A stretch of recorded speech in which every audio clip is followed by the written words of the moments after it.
Hi everyone, my name is Phương. Today I want to talk about the development report in BOAs. Uh, Obviously, it means friendships in Portuguese.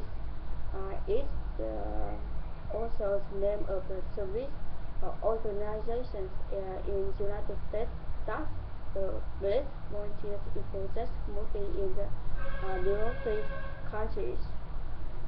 Administrative executive is 1994. It had 300 volunteers in the 9 countries last year. They are American students and other workers.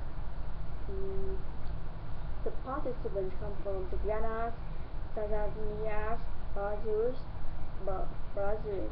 Bolivia, Mexico, and Jamaica. In Europe, in the Somalia, Poland, Northern Iceland, and also the United States.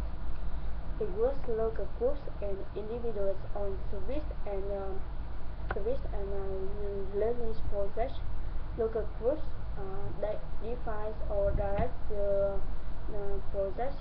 Volunteers learn about local cultures and make friends. They work and live with local families. They have experience with school work and computer skills. They visit the sick and work computing, paintings, and other restoration projects in community.